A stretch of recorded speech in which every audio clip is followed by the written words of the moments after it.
AI is not Xero's problem. Embattled Xero boss Sukhinder Singh Cassidy made a desperate plea. I just saw this in the Financial Review to investors last week, claiming that the company's core products cannot be easily replicated by AI tools because its data gives it an edge over newer rivals. I saw that.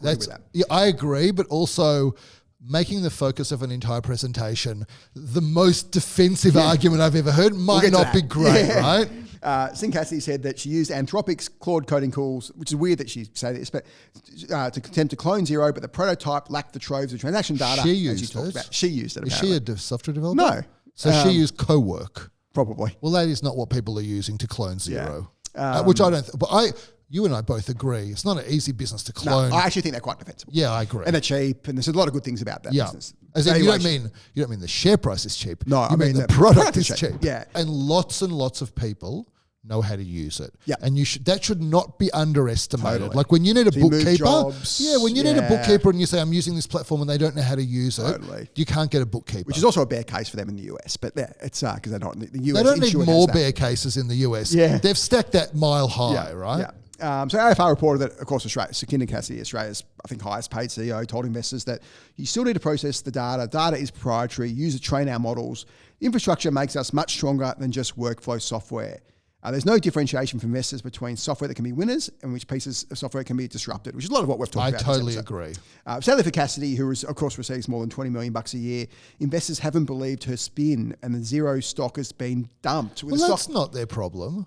AI is not Xero's problem. I'm getting to it. What do you think is down in the last 6 months, Xero? 30%. 54%. Oh, God. Which is catastrophic. I thought our short thesis on that would take longer to play out. Yeah, it didn't take long. The SaaS crash helped us along a bit. It's a bit unfair, right? Yeah. So since 2014, go back to that. So this is 12 years ago. This is a lifetime ago. Yeah. What do you reckon its annualized growth has been? Oh, God.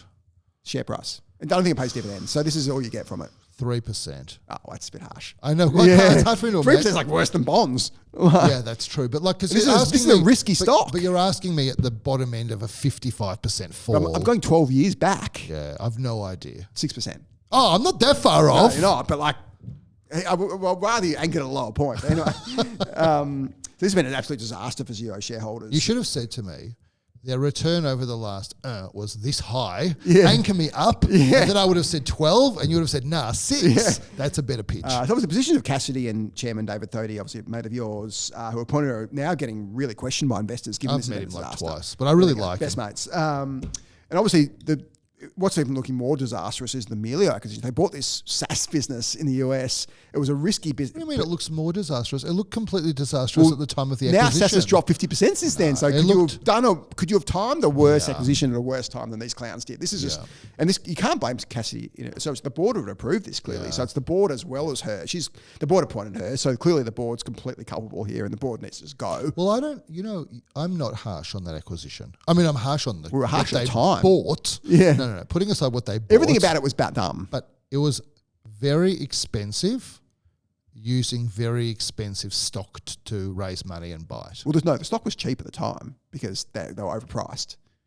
Sorry, Xero was overpriced. I'm actually trying to say what you just said, okay. Which is they basically just leveraged overvalued stock for an overpriced acquisition. I think they used some cash as well. But I'm kind of all right with that, to be honest. Well, I just think they bought the wrong thing. Had they bought something in the UK, it would have been much, as we said at the time, much more. Yes, but buying in the US where it was just maybe an accounting software business in the UK could have been good. Yeah, but this made no sense at the time. Yeah, makes even less sense now. Yeah. So this is... You know why? Because investors don't want a UK growth story. They want a US growth story. That's honestly the reason. But you think of every box that and you're on the ASX board, that a board should be doing is don't overpay the CEO, don't do stupid acquisitions, get your timing right, understand your business, know where your growth is, understand your strategy. These guys have stuffed every single thing up. Well, they've got one thing right, these guys. You know what? Number one rule for a chairman of an ASX company, don't join a company that has an overvaluation at the time that you come in as chairman. Yeah. That is it's not good. Yeah. It's not a good plan.